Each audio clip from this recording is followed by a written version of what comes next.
Hey Kate, it's David. Thanks for taking a look here at this video lesson. Great job. I'm going to go over a few things here and be thorough, but I wanted to give a disclaimer and say that it's important that you're not working on six different things at once. Again, for the sake of the outing, I would say just that grip and setup was really the most important thing. I mean, your swing plane wasn't all that bad. In fact, there was some really nice stuff that we'll see in your swing when we play it. But the grip and the club face are a big deal. So what was happening?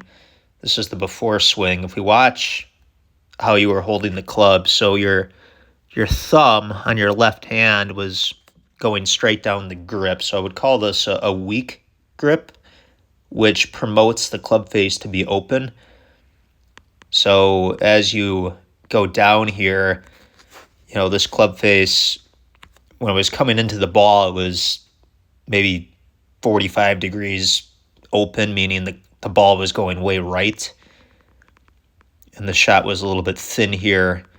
There's some other details we can talk about with the pivot and the head movement and all that. But, the main thing is, again, your swing it was better than I thought. This is, again, more or less a grip and club face issue. So let's just play this a couple times here. All right, so that club face being as open as it is, and with your swing plane being a little more into-out oriented, which we'll see from the other view, that's why the ball was going right. So let's kind of just summarize and go to the aftermath of what you did to fix it, as again, that's the most important takeaway from this video lesson. Check out the grip here. This is a big difference. So by rotating that left hand over in what we call a stronger position, it will allow the club face to release, meaning it's coming in and closing better so that the ball, huge difference here, right? With the trajectory, the angle of attack. So the shot actually flew straight. If anything, it curved right to left. Now, if you go to the range on your own and you find that every single shot is going too far left, you can always play around with that grip a little bit. But that and just having the club face square at address, can't emphasize the importance of that. And then the other thing I would say before we get into the weeds here, just for the sake of the recording, so you can watch this as many times as you need to. The trail foot, we really want to see you lifting that heel up so that you're in that classic finishing position. So let me do this. Let me take a LPGA Pro. This is Jessica Korda. So if we watch her, after she hits the ball, we can see again that back foot right there is elevated off the ground. So, if we look at some of these other details here, so let's kind of just take a look here. So what do I like about this? Well, once the grip was fixed, there's some good stuff in your swing. The one thing I kind of like is the width, meaning your right elbow is creating space from the body, so that's really good. Decent wrist hinge. Could be a little bit more. A lot of people I teach hardly have any.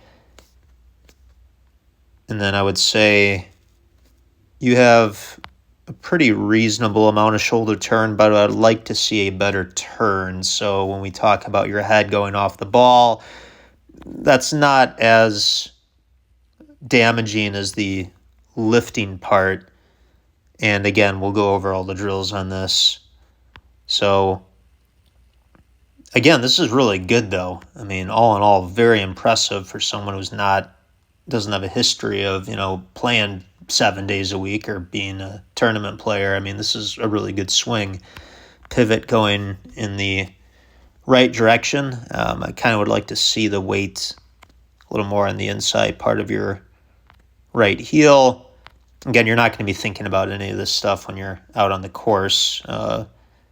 These are just observations, so you can kind of see what that, swing looks like. So if we watch a professional go back, left arm is parallel. This is a little bit more than normal, but 90 degrees of wrist hinge there. And then check out, I'm going to mark it with another color. Just a lot of shoulder turn here.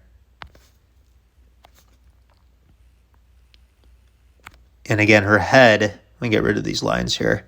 So her head is really going to compress down.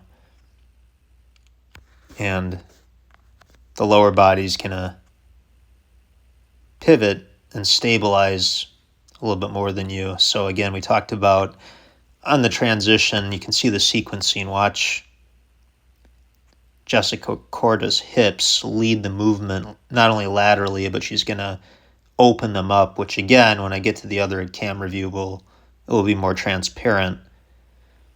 So anyways, let's take a look at the other camera view, the before and after, and then I'll show you the drills you can do at home. Now, Kate, this is what we call the down the line view. So when you hear swing plane, we ideally would like to see the club trace up that green line, and you're really pretty close. I mean, sure, you're fractionally under it, but this really isn't that bad. In fact, it's quite good for someone, again, who's not out there practicing 4 times a week at the range. So again, we can work in that long term, but the swing plane is quite reasonable. This is the before swing though, and this is just to show you that again, look where that shaft is pointing. So it's a little bit more of what we call in to out oriented swing. But the whole reason why the ball's going right is, that club face is aimed way right. This is before we fixed up that grip. So, there's your result. And then again, what I was talking with you about in person regarding the hips being open. So I'm trying to get them more open. This is what I would call a pretty square position coming into impact, where if we pull out, here's Jessica Korda.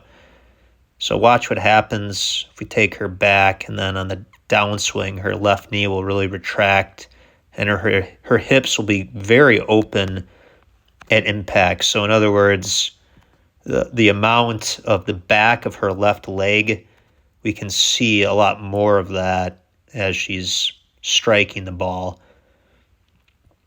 And then again, when you watch, I don't care if it's an LPGA player or the PGA Tour with men, you're going to see this pattern where their head on the backswing goes downwards on the backswing, and even on the forward swing or downswing.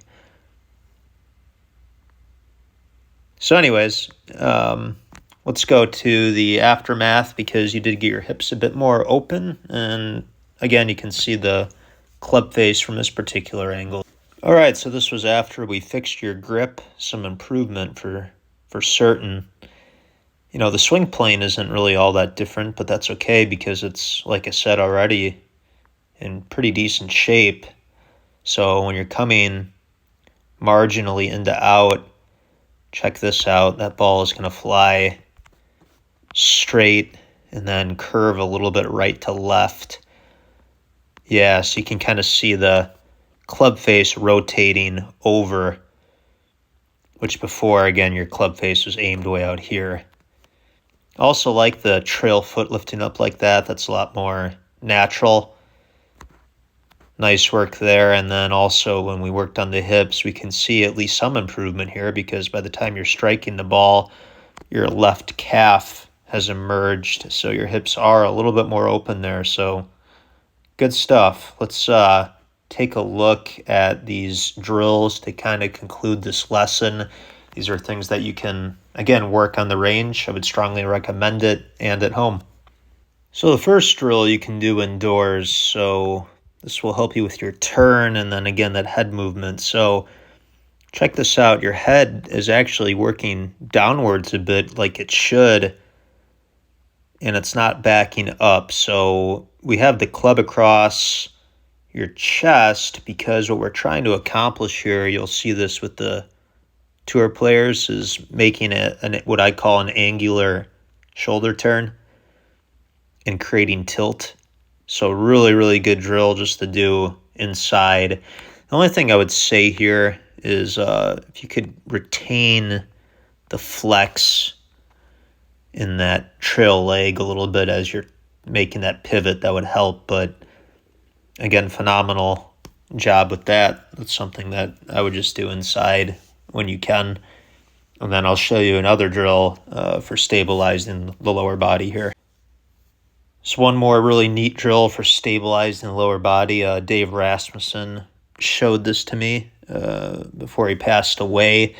This is me out on the range. I have the front of my left foot lifted up, and what this will do is, again, really help me stabilize the pivot. So, here's that weight shift on the way down. It's kind of a cool drill. So if we, let's get Jessica Korda back up here. So if we kind of watch what this will do to the left knee, it's going to help mitigate it from sliding way down, or in other words, it's going to help keep the hips sort of in this box. We still want to load our weight right, which is crucial. So I want my weight going again to the inside of the right heel, but by lifting that front of the left foot up will help make a good pivot and then set us up to, again, transfer the weight deep into the left heel on the way down. So again, something just to play around with. Hopefully some of this makes sense. Definitely watch the video more than once, but I said it before, I'll say it one last time. When you go to the outing, just posture and grip with that club face. These are all things that you can work on long term. Ideas. I know you're an analytical person, so hopefully these visual representations help. But again, when you're on the course, just work on the grip and the club face, and one thing at a time. Once something becomes a habit, then we can work on the other technical items.